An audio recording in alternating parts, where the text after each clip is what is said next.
Well, thanks for your indulgence. That was Miss Shannon. She did that. Interesting. We've been talking about the concept for a while about when the next drought's going to hit Texas, and we challenged the Water Development Board a few weeks ago to come up with a model of what would happen in surface and groundwater depletions if the 2011 drought persisted. And they took some modeling, and they're going to talk to you about the methodology they used. We'll be the only state that actually has a 5-year projection on depletions. And looking at the reservoirs, they'll be completely dry. Look at elevation levels in all of the lakes that still have water in them, and then look at what the impacts are in the groundwater. So knowing that we're coming through the El Nino weather pattern right now, and we're in El Nada, and we're moving to La Nina, that there's a chance that possibly we're going to run into some pretty significant dry periods, forthcoming. And then from a long-term standpoint, looking at tree ring analysis, we probably have a drought of somewhere in a 5 to 7 year drought sometime in the next 80 years, probably sooner than later. So we need to be prepared. And I truly believe we're not prepared for a 5-year drought. I don't think any state can insulate itself completely, but there are things that we can do, and we're going to be talking about that. A lot of bills have been filed dealing with sustainable water for the state. So with that, Dr. Mace, you want to come up and talk to us about the way that you come up with your calculations, and then tell us exactly what you see in depletions, both in ground surface water. Sure. Mr. Chairman, members of the committee, for the record, my name is Robert Mace of the Texas Water Development Board. As the chairman's noted, it's not a matter of if there's going to be another drought, it's truly a matter of when. State water planning is focused on a repeat of the drought of record, which is the worst drought that we've experienced since 1895. I should note Shannon did a great job putting most of my testimony in video. Probably did a better job than I would have done, or will do. However, worse droughts than the drought of record are sure to occur in the future. Just because we plan for the worst drought that we've seen over the last 100-some years, that does not guarantee that that's the worst drought we're going to see. In fact, we expect that we will see worse droughts in the future. Some regional water planning groups do plan for a drought worse than the drought of record in their plans. For example, using a safe yield concept instead of a firm yield. Safe yield just adds an additional safety factor for drought of record conditions. Interesting note is that the recent drought, the 2010 through 2015 drought we went through, as bad as it was, would have needed to have gone another 2 years to rival the drought of the 1950s. And so imagine what that would have meant to water resources across the state. I'm thinking Wichita Falls definitely was struggling during this recent drought, and if that had gone on another 2 years, similar to the drought of the 50s, things would have gotten more challenging, I think, for them as well as other communities across the state. Some parts of the state have experienced worse local drought of records than the statewide drought of record.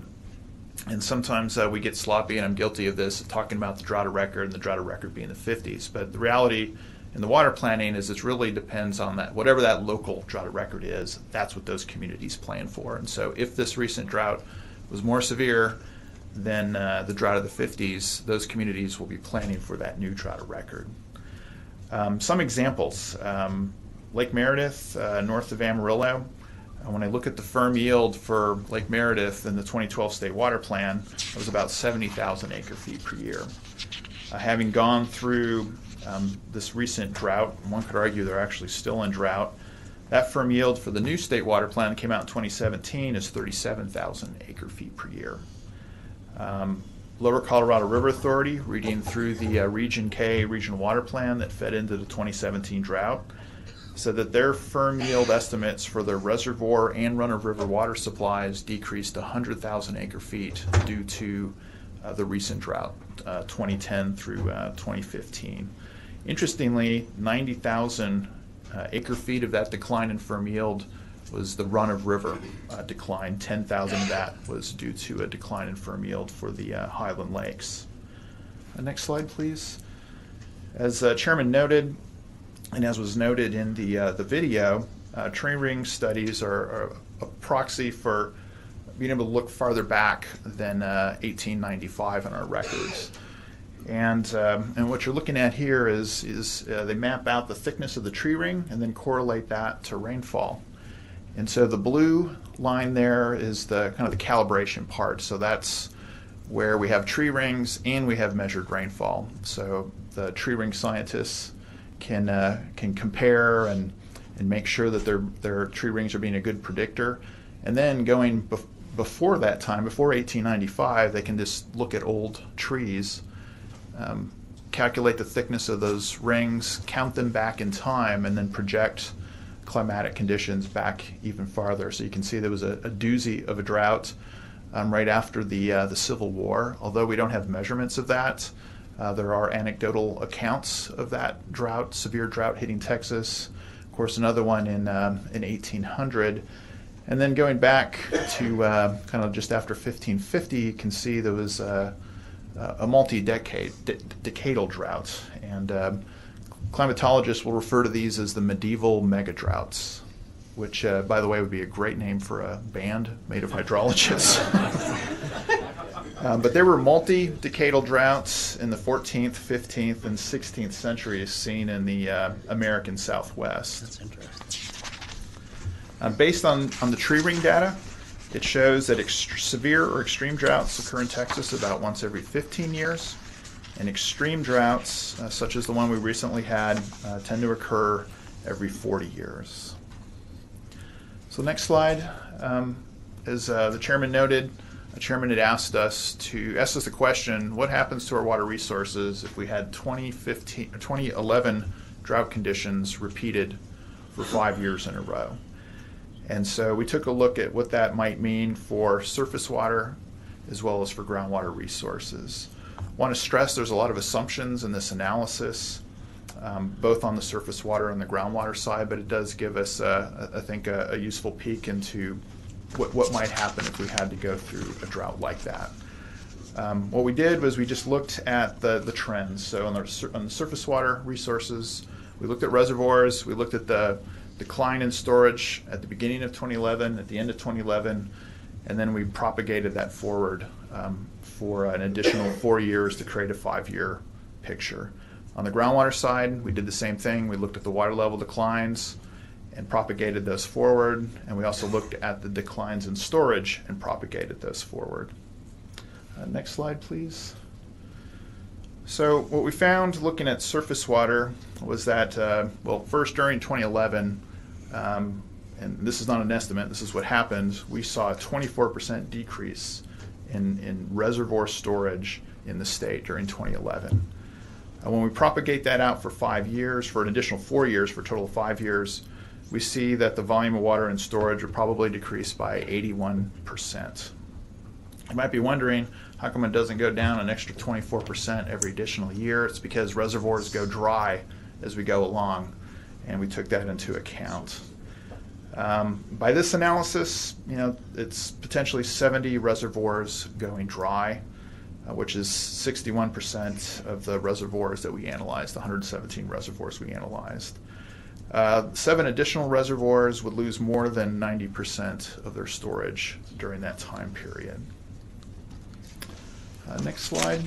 So moving on to groundwater, what we saw comparing 2010, which was generally a wet year, compared to 2011, is that in all but one aquifer we saw median water level declines go down more. People were pumping more because of the drought, particularly in agricultural areas. Other municipalities were using more water as well, and so the water levels went down more. And we also saw increases in all the aquifers in groundwater storage declines. So they were greater than what we expected during normal climatic conditions. Again, not surprising, people pump more during the droughts. The depletion rates of these aquifers increased between 9 and 92% depending on the aquifer. And 2 of the aquifers we analyzed, the Seymour Aquifer and the Ogallala, had during 2011, would continue to have during a repeat of that drought for 5 years, pumping greater than their modeled available groundwater volumes. Compounded over 5 years, median water level declines in the aquifers we looked at could add up to 3.5 feet to over 80 feet of decline. And of course, those water level declines, they increase the pumping costs, potentially decreases well yields, decreases the amount of groundwater and storage, so it may not be there in the future. And in cases where wells are not deep enough or the pumps are not set deep enough in the well, water wells may stop producing in its entirety. With that, that concludes my testimony, and I'm happy to take any questions if you all have any. Members have any questions? Yes, Representative Frank. I'm just curious to clarify, because you were talking about this being 2 years short of the 5-year, or excuse me, of the drought of the 50s, right? Mm-hmm. I guess the information I've heard, at least up in our area, was this actually exceeded. Is that because there's a big difference between what happens somewhere locally versus what happens when you look at the whole state, or am I getting bad information? There's things do vary locally. So what I was referring to is the statewide drought. So certainly drought conditions vary as you go around the state, particularly in West Texas, where I think there's some parts of the state out there that you can make the argument the drought started in 96 or 99. And really has continued since then because the reservoir levels continue to be low. It also depends what you're talking about. And so I didn't specify on the plot I showed, but that's Palmer Drought Severity Index, looking at longevity of drought. 2011 was the worst one-year drought on record. Right. And the drought it had to beat was, I believe, 1956 and the drought of 50s to be the worst one-year statewide drought. Another way that a drought can express itself as being worse than the drought of record is through the firm yields of the reservoirs. And that involves modeling the surface water and exactly how the drought expresses itself, in that basin, in that run-of-river right, or in that reservoir. Okay, and one other question, if I may. Sure.